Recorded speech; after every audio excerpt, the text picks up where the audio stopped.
is up, guys? Welcome to week 22 of the podcast with Bad Beat Bryce and Ryan the Rock, all in podcast. What is up, Ryan? Dude, doing very well today. How are you? I'm doing pretty well. Oh, wow. I just took you off the screen. I'm Man, doing well, man. Had a good week. It's a Thursday, only one more day to the weekend. No complaints.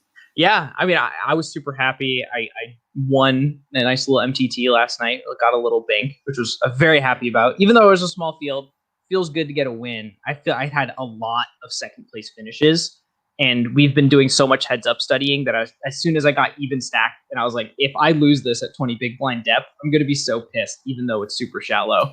Yeah, you were the short stack going into the final three, right? And you came back. Yeah, that's awesome, man. Yeah, I mean, the person to my immediate right made it particularly easy because they were limping every hand from the small blind and then betting pot on every flop.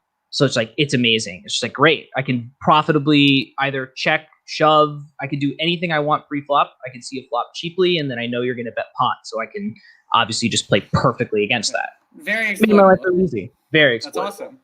Would you like the honors of introducing our guest today? Oh, well, thank you, sir. I appreciate that. This week's guest on All In is one of the kinder faces that you'll find in the high-stakes poker world. Chase Bianchi is a high-stakes cash game specialist and tournament crusher from Columbia, Maryland.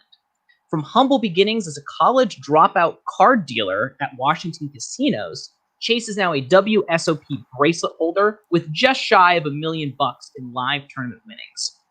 He has a following over 10,000 people on his social media accounts, where he shares everything from poker memes to his bad beats to board games.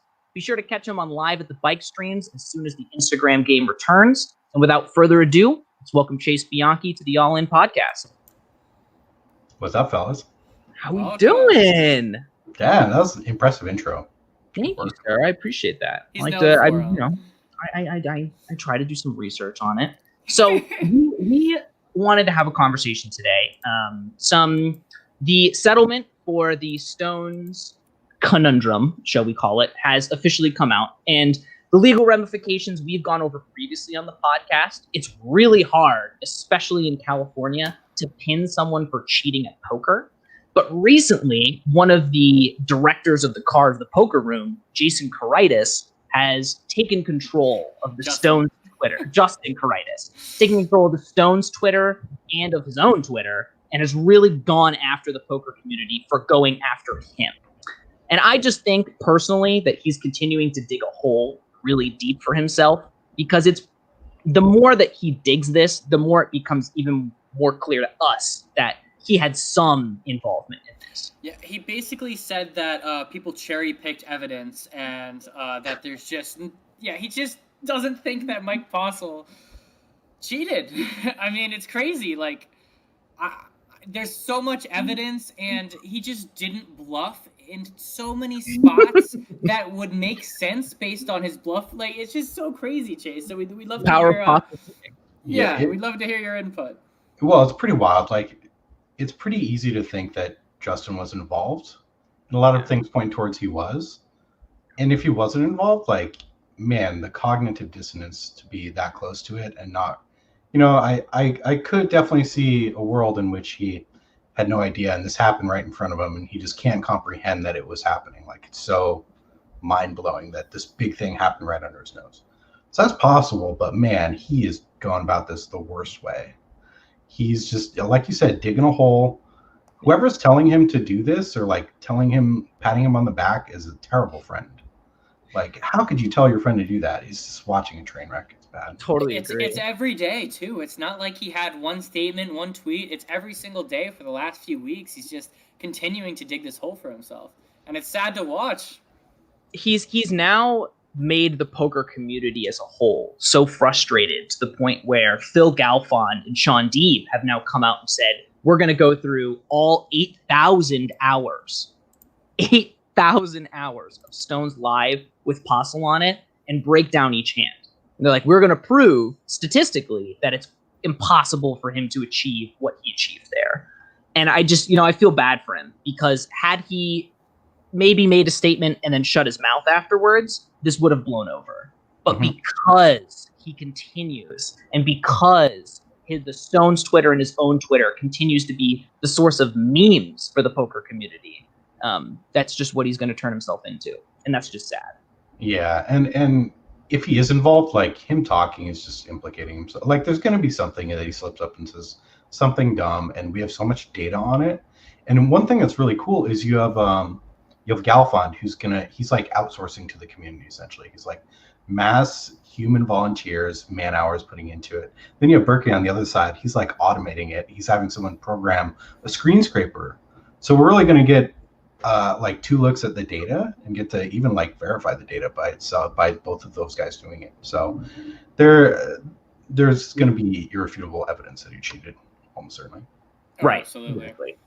Yeah, we won't pound this topic too much into you guys. I'm sure you guys are sick of hearing about the cheater of Mike Postle, but we'll get into the interview section. Ryan, you want to hit the first question? So I wanted to start off, as we referenced in the intro, we wanted to start talking you a little bit about the beginning of your poker career. So I understand that you were a baseball player, quite talented one, who got a scholarship to go to college for baseball, but decided to drop out and move to Washington. So, to be a card dealer. So I would first like to ask you, how did you convince your parents that this was a good idea? And number 2, what was the experience like moving to Washington at 18 years old? Yeah, I didn't really convince my parents. Luckily, my parents are pretty supportive of like kind of like go figure it out and you're going to be okay and we'll support you regardless. So my baseball scholarship was like, it wasn't anything prestigious. It was a little junior college, drive past the cows to get to school sort of thing. So I wasn't, and I just like baseball. I was good at baseball as a pitcher and I enjoyed it, but this wasn't I was going to the Yankees from this place. So Right.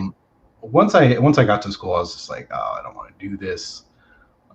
So then I really had nothing to do. I worked like a dead end job for a little while, and my dad was living in my stepmom got a job in just outside Seattle, like an hour outside Seattle. And the gambling age was 18 there, and I was like, okay. So I moved out there and worked at casinos, and yeah, it kind of just made history from there, wrote itself. Plenty of people talk about like the gig as a dealer, and I feel like it's so casino dependent. Were the casinos you worked for good, and did you enjoy your job as a dealer? It varies a lot. So the little podunk casinos that were hour or so outside Seattle, I mean, yeah, you could make good money for a high school education, making like $300 a night. It's not bad money, and it can be a fun job, but it becomes a grind, like it's almost like manual labor, except it's not very labor intensive, obviously. Yeah. But it's just kind of a monotonous job, customer service industry, kind of what you'd expect. Pretty good money though. Were you allowed to play and deal at the same casino? I know a lot of casinos today don't allow that. It depended. I've had places where you actually kind of had to play where you were working because it was such a small casino. Like if they needed help starting a game or something, they'd be like, "Hey, have a dealer hop in and play for 20 minutes to get this game going." Yeah, that's what Kenan said as well, who actually works at a casino in Washington. But leading into our next question, if I'm not mistaken, I recall you discussing in a podcast how you went broke numerous times when getting your career started. What would you consider your turning point, and how did you go from a mid-stakes grinder to a high-stakes crusher? So I did go broke a lot, and I don't really regret it. So I was young and I didn't have many responsibilities, so I think I really had a lot of leeway of going broke. Didn't have any serious implications on like my family or people that were depending on me. Really though, I think just having a little more responsibility really like helps ground me. I had a pastor that used to say like men are like trucks and they drive straighter with a heavy load. So in the same way, like I can't go broke now, like I have a wife and kids that I can't let them, I can't go broke. So right. I really like that quote. That's a really great quote. I love that. I know, it makes a lot of sense too. It does. So, I mean, we would be remiss if we didn't ask you, and I'm sure you get asked all the time, about winning a WSOP bracelet. So let's flash back to a much happier time, the 2016 WSOP. There's no social distancing. We're all happy at the tables. It's the end of what I can only imagine was a tough WSOP series for you. This is like the end of these 2 weeks. So this is one of your last events. You said it yourself afterwards that you couldn't have written the story better yourself.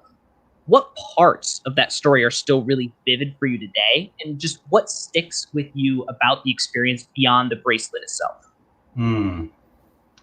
Yeah, I remember probably one of my favorite parts of it was my best friend lived in LA, and I was like, I'm like calling him on break. I'm like filling him in. I'm like, oh man, this happened. Like, oh, we're getting close to the final table. We're down to a couple tables. And he's like, screw it. I'm hopping on my Prius with my girlfriend and we are driving. And they drove like 100 miles an hour in Prius to get there and rail it. So that was really cool to get to share it with him because I didn't really have too many, I didn't have like a big rail, I just had like him and his girl and maybe a couple other people that I just do from like, Colorado and Seattle. So Yeah. getting to share with him was really special. Yeah, it's particularly hard to get the East Coasters out. And I would assume, was the FT like a same day thing, not like a the main event where it stops one day and then starts the next? Yeah, I think we resumed with like 3 tables and played it out.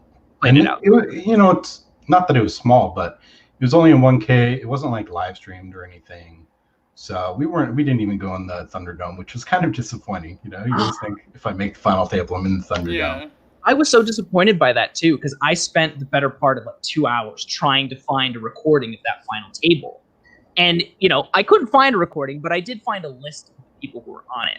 And so your final table was a relatively inexperienced table, with really the exception of Robert Romanello, who had won 2 WPT titles and an EPT title before you guys ended up 3-handed. How prepared were you for the final table in general? And was it really a sigh of relief when Rob went out in third and you were now heads up with a rank? One thing that was surprising and very fortunate for me about that tournament was when we were down to 3 tables, there was numerous very talented players left. And they just kept off. Like I coolered the heck out of this this Asian guy from LA that's a killer, really good cash game player. And my friend told me about him. He's like, hey, I think his name was Danny.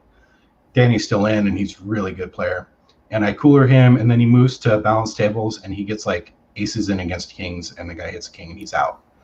And then there was like 2 or 3 other good players that they just like lost a couple flips and they were out. Yeah. So really I kind of didn't meet any resistance, even at the final table. The guy you were talking about, Romanello or something? Romanello, yes. Yeah.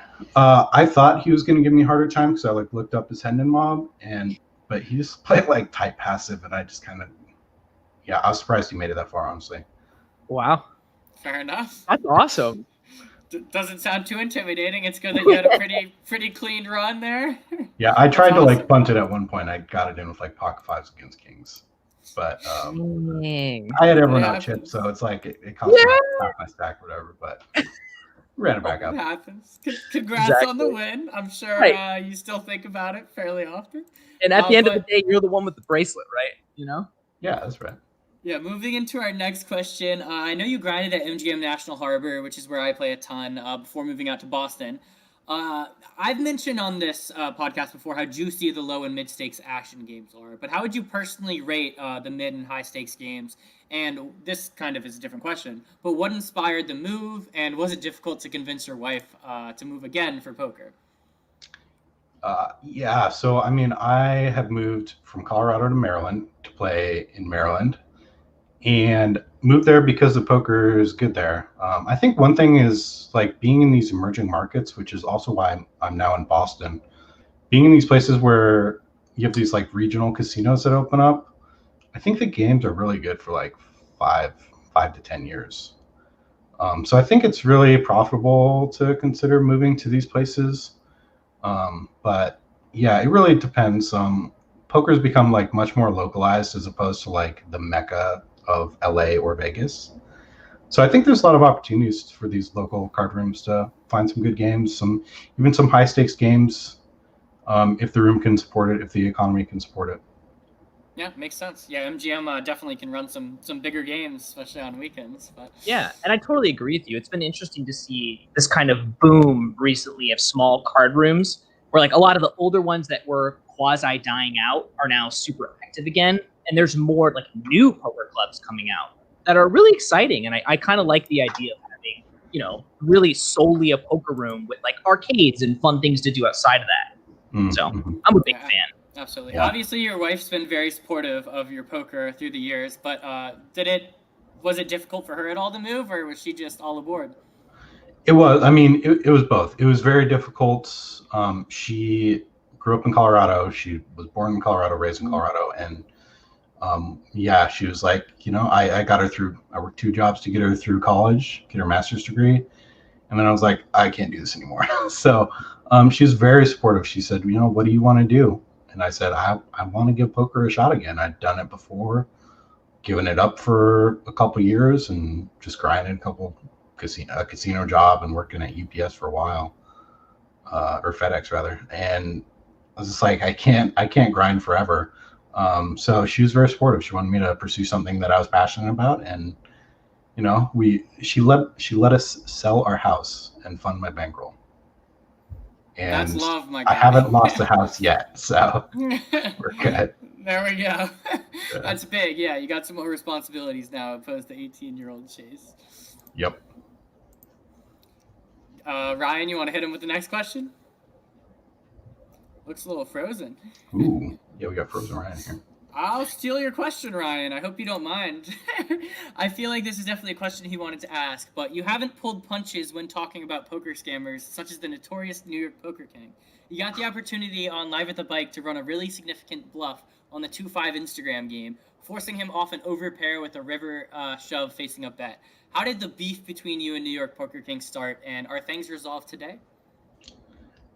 So it's weird. I didn't really have a beef with NYPK. It's just we're both poker people on Instagram. So there's only so many people that like have decent. Well, there's more now, but there's only a number of people that have decent followings on Instagram. So naturally, like I see people playing on his side. I see him posting about this, blah blah blah, and I'm just like, ooh, this looks like he's not holding player funds. He's doing these weird shady payout things. And I was like, I'm pretty sure people are going to get screwed. So I just spoke up about it. I'm like, I'm not making accusations, but I think this looks terrible. And of course, I mean, he was scamming people. So he, of course, made it a big beef and like made it into a fight. I'm like, I'm not picking a fight with the guy. I'm just warning people like, this looks like it could be a scam. Oh, so. He likes to pick fights with people. Obviously, him and Ryan DePaulo, him and anyone who says anything negative about him. He likes to pick internet fights. When it comes to in-person, and not that I'm not talking about physical fights, but like when I see him in person, I'll like say hi to him. I was playing a WPT event, got sat directly next to him, said hi to him. Like, not trying to fight the guy, but he's just like in person. Of course, he doesn't back anything up. He's just like this online persona. Makes sense.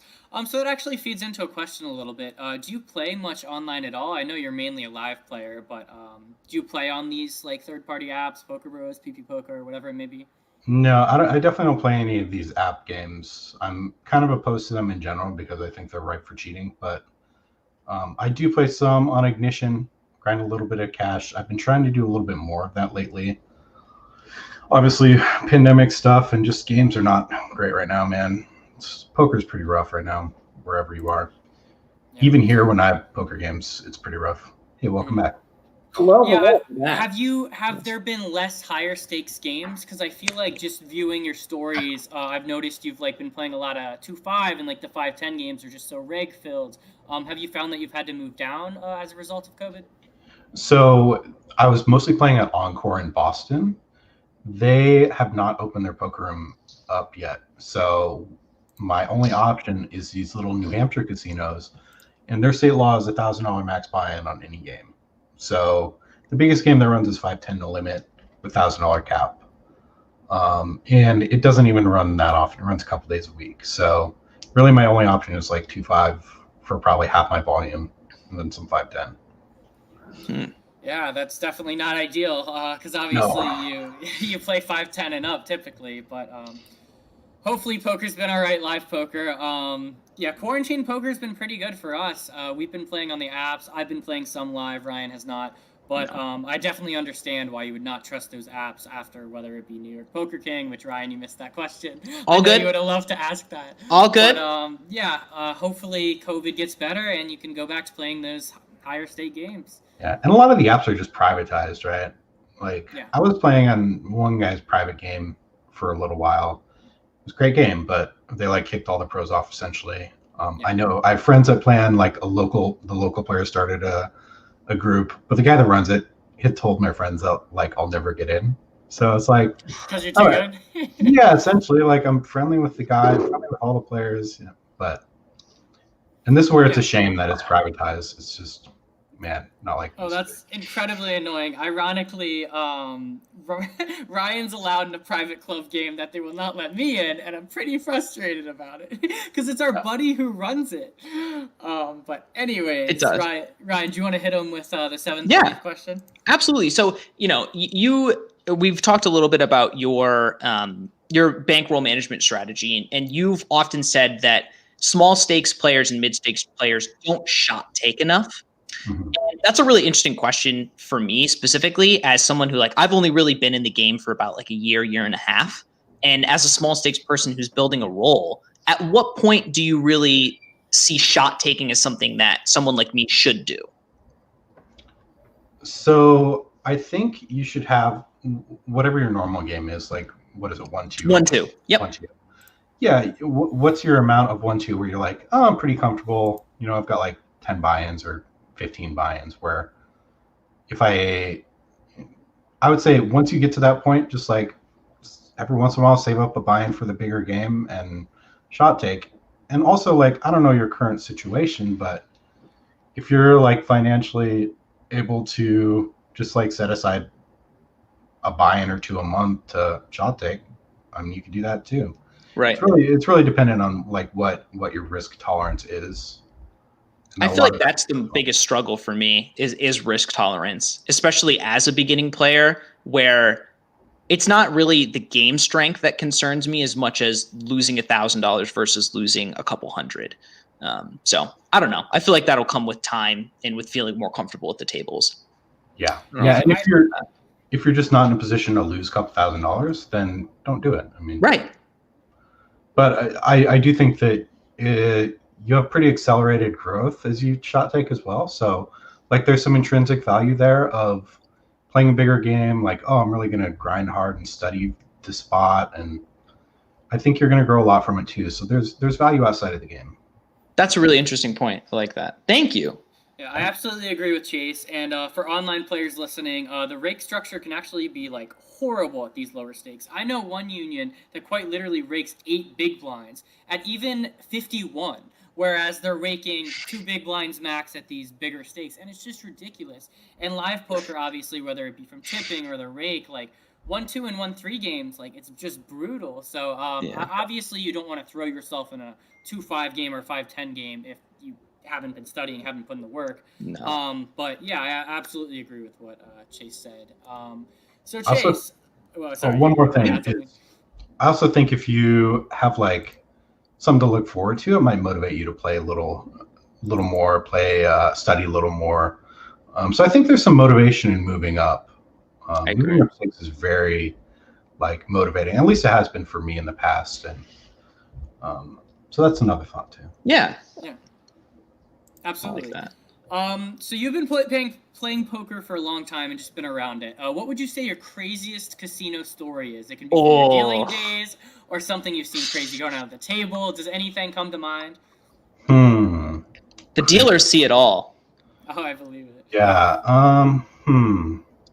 So I have actually caught 2 dealers stealing money while I've been playing.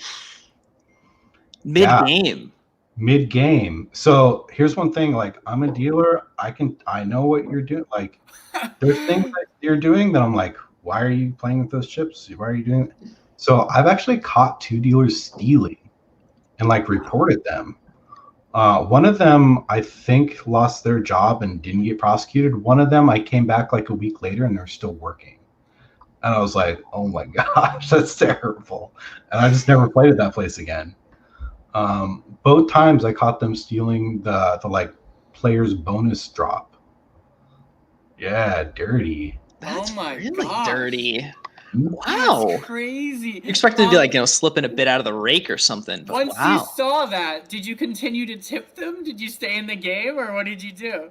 So I stayed in the game and I was like, okay, because like you can mix up some chips and I accidentally dropped the wrong one.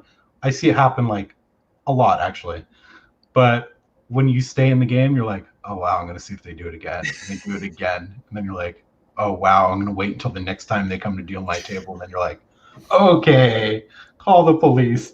But yeah, tell the floor and get it taken care of. my That's so funny. That's crazy. That's so funny. Bart Hansen had a caller the other day who had a very similar situation where he literally stayed at the poker table and didn't play a single hand because there was one dude at the table who was marking cards. So he was like, I just want to see how this turns out. Because every orbit, they'd return the cards to the dealer, and the dealer would be like, we need a new deck. One of you is marking the cards.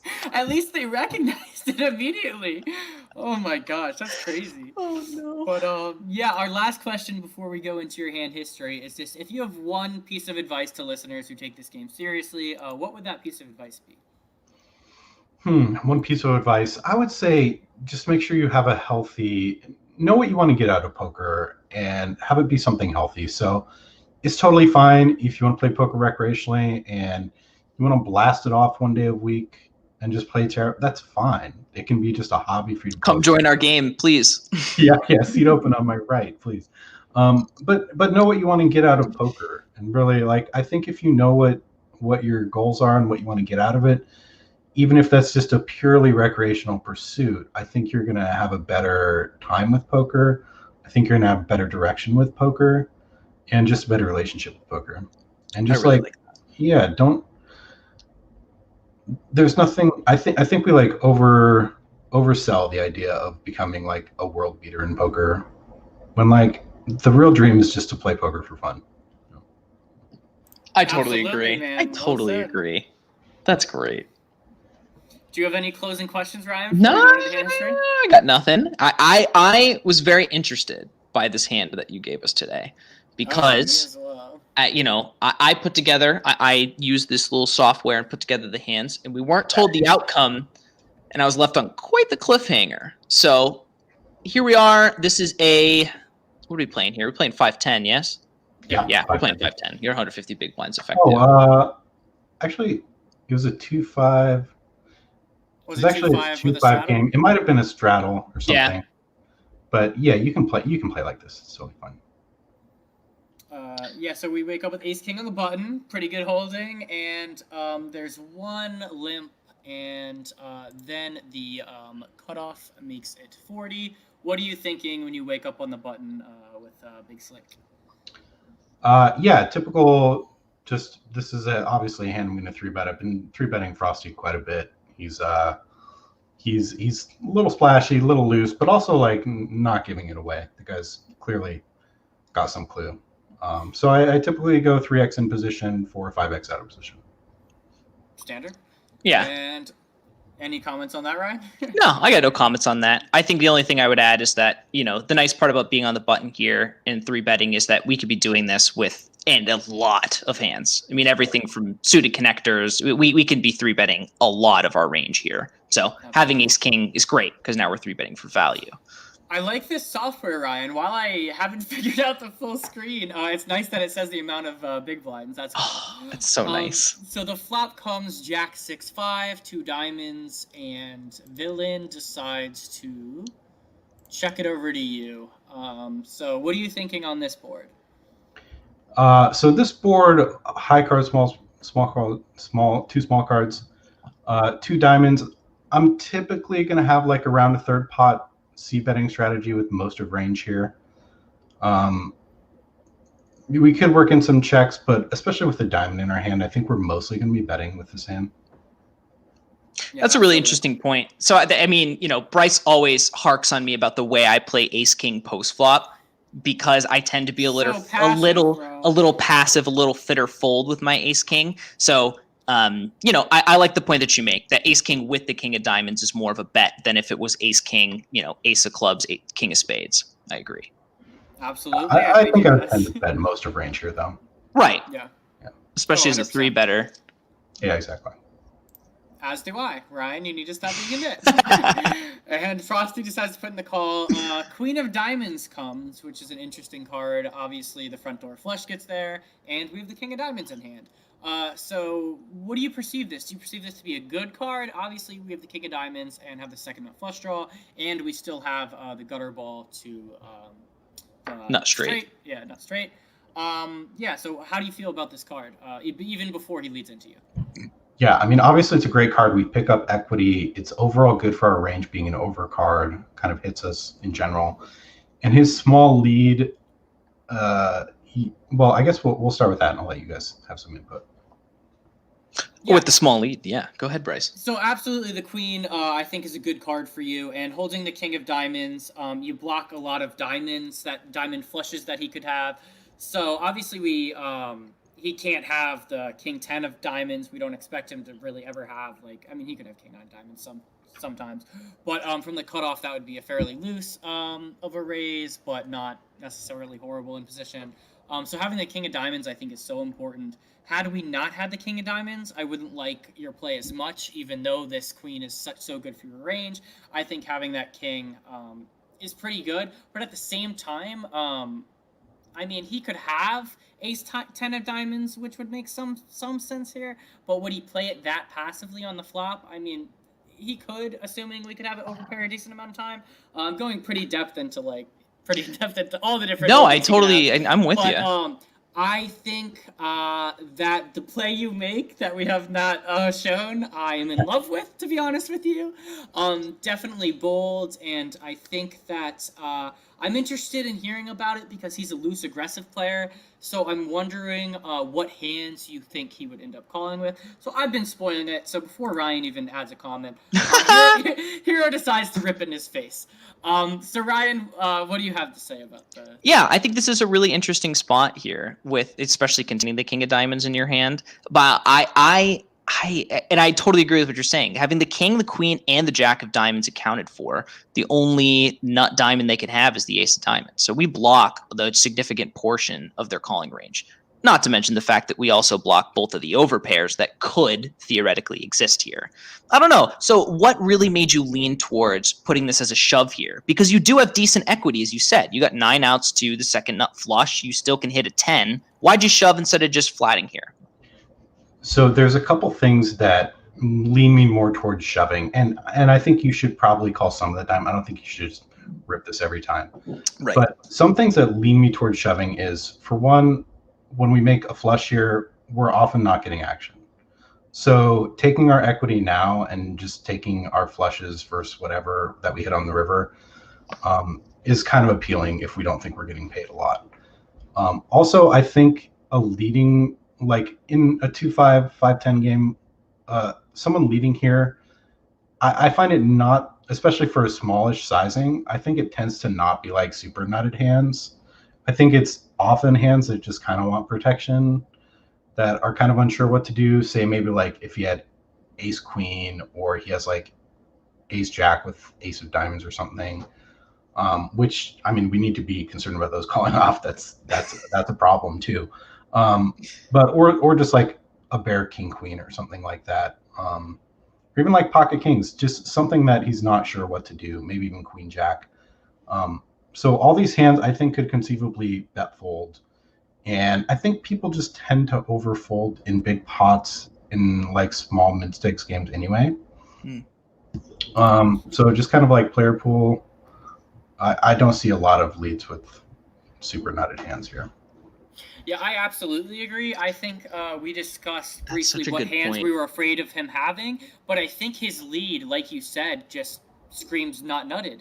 I feel like just based on how this hand played out, if he had, say, Ace 5, Ace 4, Ace 10 of Diamonds, he would just not play the hand this way. Can I ask you a question, Chase? Sure. Let's say Frosty had, instead of check calling flop, had check raised and then led on this turn card. Obviously, stacks would be a little bit shallower here, depending on what his sizing was. But I would imagine that would change the way you evaluate this turn card. Am I wrong there? You're right. Yeah, him betting a diamond turn is pretty concerning if he check raises flop, because most of his range is going to be like sets and probably combo draws or nut flush draw. all of which we're not doing nearly as well against. Whereas if we get it in like against like Queen Jack right here, it's kind of not a big deal. We have a lot of fold equity here. Whereas if he's check raising and betting turn, it's pretty hard for him not to have anything. Right.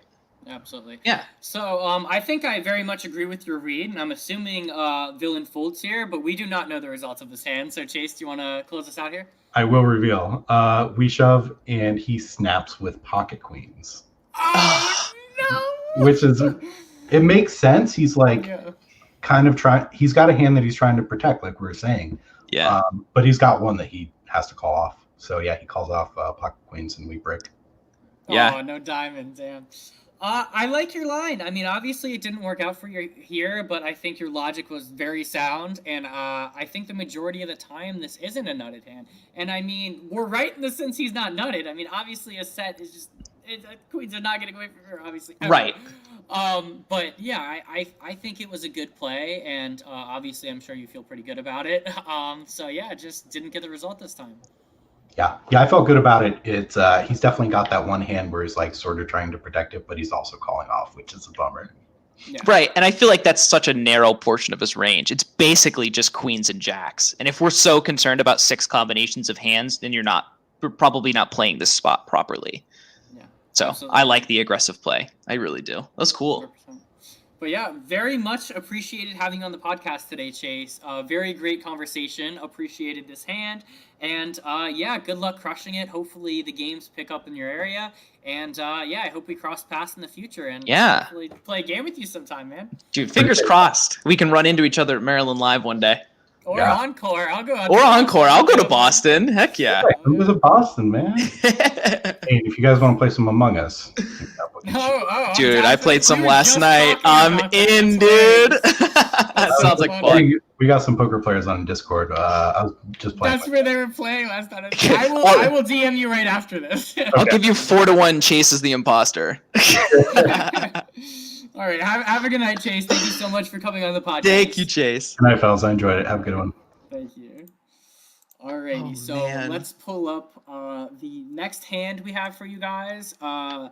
I might have to say this might be my favorite podcast so far. Oh, man. Chase is such a nice guy. Yeah, Chase is such a nice guy. Love his vibe, man.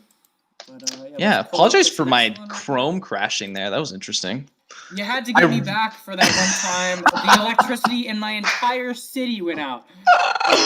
So yeah. And then I rambled on for 15 minutes. I did pretty well. Yeah, you did okay. Yeah, okay. I think I did better. Anyways, so this is a viewer submission, I believe, right? Not your hand? Yeah. So this one's a little weird. It is a 5-5-10. So it's 5-5 with a straddle to 10. So the under the gun person is actually our viewer, and this isn't a min raise to 10. This is a straddle. So before we get into this hand, I want to yell at Ryan for attempting to message me his thoughts on this hand. I actually have no idea what happens on this hand because I like the organic feel of the podcast. But Ryan, if you want to prep yourself before because you can't handle doing it like during, I understand. But yeah. So anyways, we straddle and wake up with ace jack suited. Let's see what happens. I actually forgot. I have no idea. Action. I forgot the pre-flop action.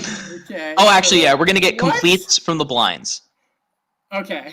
So actually, the small blind is completing there, which is what I was trying to show. But the problem is that, yeah, I can't show him completing because it isn't actually a straddle. So he didn't actually raise to 15. He completes to 10, and the big blind completes to 10. Then our viewer raises up to 45. And which gets called just by the small blind pro. Yeah, I actually think he's called both. Okay, well, your graphics is horrible. But anyways, obviously when you get ace jack in the spot in a straddle pot, like you're gonna be bumping it up. I like the sizing. I think 45 or 50 is absolutely fine. Yeah. And this is a unique spot, especially considering we're in the straddle and you're facing two limpers who are going to be out of position. What a weird spot. To be honest, considering we're in position, I think 45 is the absolute perfect sizing. Exactly. I might go 50-55 out of position, but in position, I think it's perfect. Right. Love your sizing, and let's see what happens. So apparently there's two calls. No, just one. Never mind. Okay. Oh, there is one? Right. You are wrong for the third time. Yeah, a ton of shade. Anyways, so the pro checks to us, and obviously this is a good board for our range. How would you proceed with this board, Ryan? Yeah. I think knowing you either bet really small or check. I think you bet like third a pot. That's really interesting. I think I would bet a third a pot if not for the fact that there's a flush draw on board. So I think because there's a flush draw on board, there's an argument to go closer to half pot. But I think agree. Anything over half pot is unreasonable here. Oh, I completely agree with that too. I think 40%, totally great. I'm very interested in how he sizes. He goes 45.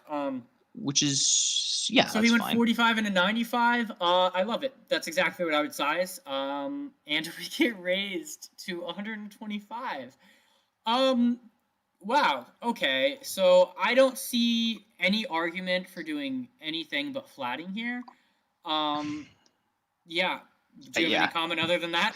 I don't disagree. We do, it's a small blind limper, so it's really strange when a small blind limper who just limp called check raises us on queen jack jack. I tend to weight this more towards like medium flush draws. No, I think he could easily have a hand. It's interesting because he just limped. I expect a hand like queen 10 of spades if it comes to you to bump it up. You know what I mean? Right. So I think he might. Yeah, I just don't even know what to put him on. Like ace 9 of spades. This is just weird. You know what I mean? Like I don't know exactly what holding. Because if you had a hand like 10 queen of spades, obviously go ahead bump it up. But if you have a hand like that, why would you not raise in a straddled pot when it folds to you? King Jack offsuit, especially as a pro. King Jack offsuit actually right now makes more sense to me raising than these other hands. Obviously, we're not folding here ever, and I don't think bumping it up makes much sense at all because you fold out his shitty spade draws. Right. So yeah, I think we're flatting here 100% of the time. I'm just so interested into how to range this opponent exactly. Obviously, we're putting him on a flush draw. A worse jack, do we think a hand like jack 10, jack 9 off does this? If they do, I think it's bad, but not horrible. I mean, obviously, he can put us, I mean, you're not going to cap us at ace, king, aces, you know what I mean? But right. Opponent does have more jacks here than us, but I just think it's such an interesting raise. Yeah. I have no idea what happens this hand. I do. Huh. Yeah. So we'll see what happens. I'm assuming we just flat. But I totally agree with your analysis. I think this is a pretty standard flat. Oh no! Turn brings the 4 of spades, and he leads to 25. Brutal. I don't think you can fold here. 0 cents in raising. You're an absolute donkey if you raise. Reevaluate river. And potentially fold to a river bet, depending on sizing. Yeah, so it is interesting. It's 225 into 570. So when we call here, we're going to have a little bit more than the pot in our stack. Our SPR will be slightly more than 1, which is good. Stack to pot ratio. Stack to pot ratio, which is important. For our nerds like Ryan. For our nerds, right? Because that gives us the ability to apply pressure on rivers. Or, if this guy does have a nut flush and we turn out rivering something that like an ace or something we can get max value on, then we can really evaluate just putting it all in there. Absolutely. I mean, even there's so many cards that could come on the river that we like. I mean, a king, I don't expect him to be betting a king like this ever at all. Obviously. So if a king comes, we can expect to be ahead of obviously all his flushes. A 4 comes, we've got a boat. An ace comes, we've got a boat. We've got outs to make this call. And there's no sense in raising because we get absolutely snapped by probably any flush. Right. But yeah, so I'm assuming we just flat here and let's see what happens. All right, so the river's a 3 and small blind pro jams. To be frankly honest with you, I like a fold here. Yeah. Yeah, I mean, I just don't know what hands he's doing with here that jams river. If he has a hand, like we said, like queen jack, 10 jack, 9 jack, any jack doesn't play like this. It just doesn't. Because we could have the flushes. We could even have pocket kings. Obviously, that's not too often. But what is the opponent putting us on? Like, that calls turn and folds river. Because if we have the nut flush on turn, I think we play. We're not going away. Yes. So, assuming this is a competent pro, which most pros are, I think you just have to lay this down. It's sick and it's gross, and yeah, I just think you got to lay it down. What do you think? I tend to agree. So from a mathematical standpoint here, we're calling off like 800 to win like 2,400. So we're getting like 3-1 on a call, which means we need to be right here about 25% of the time. So with that being said, if we're thinking about the small blind's 3 barreling range, considering it's so flush heavy, like, and I guess it's just really flush heavy. And I think for that reason specifically, I agree with you that it really is a laydown. Name a bluff. I mean, unless he has, like, the only real bluff I can think of is, like, having the ace of spades with the other jack. Which isn't exactly a bluff. You know what I mean? Like, it's a semi-bluff. And, like, I can't name a hand that makes sense here. Like... And when you're in that situation, it's always a good decision just to lay it down and take the lowest variance route. Yeah, when you hear 25% of the time, you're like, oh, I'm probably really good here at 25. But what... Name hands. Like, name hands. Right. If you can't do that against a competent opponent, like if we're playing a donkey, okay, snap here sometimes, whatever. Yeah. But you told us he's a pro. This hand, I feel like, played itself, and River, you just gotta fold. Please fold. Yes. Thank you. I really like this player, and I have agreed with the vast majority of the lines that he submitted to us. Yeah. And I really like his fold here. Would you like to know what the pro had? Villain says you're good and mucks without seeing the hand. What did the villain have? Villain had Jack 9. Yeah. Holy shit, man. Yeah. Wow. I am going to shoot him a message right after this podcast and say you made the right decision. Yeah, I totally do not care that you were not good here. You made the right decision. I think you made the right decision too. Yeah, it's way more profitable to fold here than it is to call. Yeah, wow. In the long term. Don't you like how I didn't know what would happen? Like that. Yeah, that was cute. That was really nice. How am I supposed to set up these hands without knowing what happens, Bryce? Okay. It's about time you threw some shade in my direction. I've just been crapping on you for months on this podcast, and you've just allowed it to happen. So I'm glad you stood up for yourself. Yeah, exactly. Yeah, exactly. So this next hand, I believe, is actually, I think, the same person. It is, yeah. While other hands were submitted, one, I like the stakes, one, I like the thought process by you, and let's see what happens. Yeah, both of these spots were particularly interesting, which is why we pulled them. All right, so it's a 5-5, I'm assuming with a straddle? Yep, it's 5-5-10 again, but of course the straddle didn't work, but that's okay. Let's see what's up.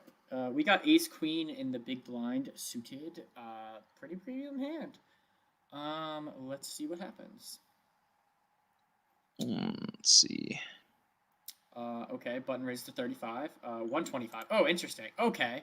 Yeah, I was interested into if he decided to 4-bet this hand. Yep. Obviously, the ranges are pretty damn wide here, and the button's so wide. Small blind has a fairly large raise and could be doing this with pretty wide holding, obviously, just trying to exploit the button. I wish we had... and that's a really key point. That's one that we really shouldn't gloss over. I think that ace-queen is a really good 4-bet candidate in a lot of spots, but here specifically, I think it's 100% of the time a 4-bet because the button opening range is wide, and the small blind 3-betting range is also particularly wide, facing a button open. They're going to be 3-betting a lot of medium pocket pairs, a lot of just even offsuit broadways. Like King Jack might even be incentivized to 3-bet here. So fine 4-bet. We would not be doing our job if we not mention the stack sizes. Obviously, we're very deep here, super deep, which makes it a easy decision. I like his sizing. Yeah, I like it. We're in position. I think it's perfect. Like I normally nag on raise sizings. I love your sizing, man. I like this size. I'm assuming button fold, small blind calls. Yeah. Wow, Bryce! Oh my God. I'm so good at poker. It's like you know what's going on. So he checks, and we bet 240 into 605. Yeah, I mean,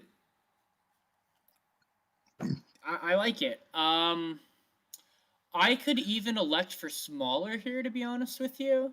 But this is fine. No, this is fine. This is fine. I don't know what I'm talking about. When opponent calls you, I'm a little worried at this point. Obviously, opponent can have a ton of hands. I'm not even going to describe all the hands. His range is still wide when he calls this. Do you have any comments to say? Really wide, I'm assuming you're saying? I think you're muted. Or something. I cannot hear you right now. We're having really fun technical difficulties on the All In podcast today. I can hear you now. What were you saying, Ryan? I was saying, yeah, it's fine. I mean, the opponent smashes this board, as in they can have 10s, 9s, 5s, 10, 9, literally all of it. So 10 I Jack get suited, Ace 10, Ace everything. 9 suited, Ace 5 suited, literally so wide. 7, 8 suited, like he Right. can call pretty damn wide here, which I think actually makes his sizing better. Okay. So, this is an interesting spot. Okay. So, there's 1,000 in the pot. Small blind. We're in a 4-bet pot behind, and we only have 980 behind. So, we have a SPR a little below 1. So I'm interested as to if it goes check jam or if we elect to just like, I'm so curious as to sizing. Also, Bryce, you can hit the little button next to play, and it'll go literally person by person. It'll just go action by action. This one? Yeah, that one. Oh, bet. Okay. Yeah. We check back. Huh. I guess I don't hate it for exactly the reasons that we stated before. So, yeah, no, I absolutely agree. He has a ton of ace 10s, ace 9s, set of 10s, set of 9s. And the thing is worth noting, yeah, our SPR isn't great, but if we jam, we don't get called by anything. We literally get called by nothing. Ace Jack, if they decide to make it absolutely just crazy hero call in a 4-bet pot, that's a little loose. Other than that, I think it's fine. And if we bet small, when he continues on flop, I expect him to continue on so many turns, and we can allow him to hang himself on the river. So I actually really like this check. I don't know if I check it here. I might bet small and just see what he has. I either bet like third pot, and if he jams on me, I think I fold. Yeah, I actually think that's interesting. Right. So I think the check back here is really interesting because I would be tempted to bet as well. Fold. I might bet fold. And I feel like that's not as profitable as checking here. Yeah, I like a check. I don't hate betting really small, but you allow yourself to see your river and you allow him to hang himself the worst hand. So I think it's okay. Let's see what's up on the river. Oh, okay, that's pretty good card. Pretty good card. Pretty good card. I'm assuming he checks. Oh my god, he jammed! Snap! I have nothing to say. Snap all day. What does he have? Does he have like ace 9, ace 10? No, I don't think we ever got to see the hand. Oh, we don't know what the other guy has? We don't know what the other guy had in this one. What? Yeah. So apparently the way that this went was that the river rolled off the ace of spades, and I think this was like a snap jam from the small blind, and then he didn't really think terribly long before sticking in the call. Because, 10s and 9s is basically 10s, 9s, and ace king is basically all we're losing to at this point. Hand one, he calls and he says you're good and mucks. So we win this hand. Yeah, right. So we don't know what the opponent had, but the opponent calls, or we call, opponent says you're good and mucks. Okay, yeah. So I'm glad I checked my DMs. Gave you guys the results on that one. But wow. Obviously this is snap all day, and this shows why his check on the turn was more profitable than betting third pot. It doesn't look like we have an ace. It looks like we're scared of it. The ace can be a scare card. And, you outplayed me if I was in this pot. I think I look to bet fold on the turn, which might be easy. But I don't expect a worse hand to jam, and I expect worse ace to call. I expect 10 to call sometimes, just betting small, thinking we're trying to exploit him. But that's really cool to be like, especially in a 4-bet pot, you're under a lot of pressure there. And on that turn with a 1 SPR, like it's hard not to think about taking the aggressive line when you turn the ace, Yeah, I like the way he played his hand. I really like the way he's played both of his hands. And that's thank you for both those submissions. Absolutely. He's been playing for a long time and has been a profitable guy. Anyways, we have one more hand for you. I think it's your hand. Me. I did Let's not include go. A hand this week. I feel like I've been boring you guys a little bit, especially. Oh, sad. I played 5 hours of heads up action, 600 hands yesterday. We've got a ton of hands if you guys don't submit next week. But anyways, That's craziness. Ryan, would you like to? Yeah. So this is in the aforementioned Crazy Club. This find gentleman under the gun is Shelby, who is tagged as a loose aggressive player. Bryce has spectated plenty of me playing in these games, and I think Bryce, you'd tend to agree that having seen the pots that I've played against him, that he does crazy stuff. So the action's going to open up with him opening under the gun to 8, and we're going to get a flat from under the gun 1, and then I opt here to bump it up with the jacks to 32. I think if Under the Gun and Under the Gun 1 weren't loose aggressive players and were perhaps either tight passives or tight aggressives, then this could operate more as a flat. But I much prefer the raise here to try to isolate the two of them, or one of the two of them, which is the best case scenario, and take my jacks post. I don't know if you disagree with that. No, I don't. And I like the sizing. Old Ryan probably would have gone to like 24. 26 here. And I would have just been screaming at you. And I think if you go bigger, they fold a lot of their range because I think they're loose as hell. From what you've told me. But yeah, I like the sizing. I think you absolutely should 3-bet this against 2 loose aggressive players. I know their early position, but I don't care. Based on what you've told me, about this club, I think it's fine. And we'll see what happens. So yeah, I mean a flat fold after calling 8. I think that shows you made the right decision. Right. Let's see a flop. Yeah, it's great to go heads 7. So do you feel like this is pretty good flop? Obviously, no overcards. Right, no overcards here. I think this is fine especially against an under the gun opening range, unless he's insanity. 6-7-5 really shouldn't smash his range very hard. So having the overpair here, I'm going to be betting when checked 2. If I know you're gonna bet about 30. Yeah, I think I go pretty small. Pretty small. You definitely go small here. I hope you don't go small. Oh, I like it. 39's bigger for you. I think he calls wider than you think he calls. Yeah. I think he calls you with 9-10. Legitimately. Snaps you with 9-10. I agree. Any 5, any 6, any 7, any 4, any 8. Yeah, ace jack suited. I think he calls you with backdoor draws. Based on what you've told me, I mean, you guys are pretty deep too. I'm glad you sized up more than what I thought you would. Right, I agree. Good bet. Oh God. Oh no. So this brings up a really interesting thing for viewers in general about paying attention at the poker table, even online, especially live, especially online. He obviously opts to donk lead for pot, for half pot here on the turn. And oh my God, you're just like, what is going on here? So I had seen this happen once before, where he had done this like early on in the session, where he had been in a 3-bet pot. He had check called the flop. He had led the turn for half pot and then overbet jammed the river.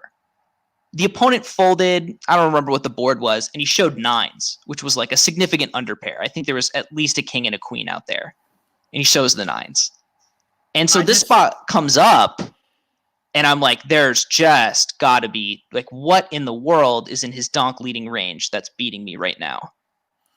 I just remembered you did send me screenshots of his hand, even though I had not looked at it before the podcast today. So I know the result. But without knowing the result, you have told me about Shelby. We've been on the call before, and you've told me about hands. Right. I did not give live advice. Do not worry. Anyway. Exactly.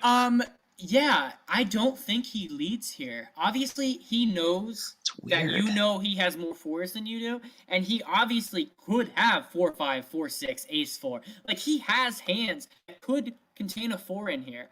But I think the most profitable play, if he indeed has a 4, is to check this turn and bomb river. River. 80% of pot, I don't care. Overpair probably calls. If you bet turn and then just jam it in river, you probably don't get, honestly, as much value. Well, you might get similar value. But I'd seen him do this. You told me he's done this with hands that he cannot do this with. Yeah, literally nothing. So obviously, you're scared in this spot. I'm pretty terrified. Any 4 beats you. Yeah, I mean, he could even do this with a set knowing you don't have a 4. Like, Right. he could do that. Right. I don't know if he does do that. But, yeah, I'm sure you just flat here. Yeah. So river brings a 10. Complete brick, obviously. If he already had 8, 9, whatever. He had it in pocket 10s. He's a donkey if he's doing that. I would tend to agree. Anyways, I'm sure he rips it. Yeah, okay. He rips it. Yeah. And you probably go in the tank, probably toss in some time banks. You told me that there was an earlier spot at which he bluffed you off of, where you made tighter but absolutely reasonable folds. Yep. And that's in the back of your mind here. Yeah. So how much do you think about this call or fold? How much does that earlier incident factor in the decision? And what will you ultimately decide upon? All really great questions. I would say first, my decision making here actually didn't take very long. I think I only took 6 seconds total to make this decision because I had made the call on the turn. And this is something that really makes, you really, when your opponent bets out half pot on the turn, if you're calling without knowing what you're going to do on most rivers, you're not really thinking properly about poker. Like if you don't know how you're going to react to an overcard on the river, if you don't know how you're going to react to a 4 on the river. Every combo, you need to think about what you're going to do if every card comes out in the deck. Right. I mean, obviously, you don't need to have 40 whatever cards in your head, but like you don't need to go through everyone while you're making a decision. You need to have a game plan. Right. And I'm glad that you did. Yeah, and my game plan was, as long as it was an undercard, there's really not a lot of getting away. When he goes this huge, it was scary. That's interesting. If ace comes on the river, you're telling me you're folding? Yes. Really? You think he's doing this with ace 6, ace 7, ace queen, whatever? I disagree. Wholeheartedly disagree. If you call this turn, what does an ace change? Like, yeah, he gets you off kings, but like, what ace does he bluff with here? Like, I can name a hand. Are you saying he has ace X of diamonds? Okay, sometimes. But yeah. No, I think if you call this, I don't even think this guy's capable. Opponent, snap this. Snap E-Paul. I agree, especially given our identification of the opponent. That this is just we call, and he shows ace king. I was wrong. I was wrong. Ace comes out, you call, you yell at me all day. He played this hand absolutely atrociously. Yes, he blocks aces. Yes, he blocks kings. But what is he targeting? Does he think you can get you off an overpair? Okay, maybe. But yeah. And this was the only way to do it, was by jamming all in. So I get it from that perspective, but I mean, given his image specifically, I just don't like. If you think that the people at your table think that you're a loose aggressive opponent, you're going to want to bluff less. And the fact that he did this twice in a 30-minute period just proves to me that you're bluffing too high a percentage of the time, and you're taking a similar line with your bluffs. Makes it really easy for people to pick it out. I think that's an absolutely huge point, that you need to take the same line with your bluffs and your value hands. The only reason why I can get paid by 1.5x potting it is because I've been caught 1.5x bluffing it. Exactly. And obviously, I lean towards having value when I do those other bets, but I have to get caught.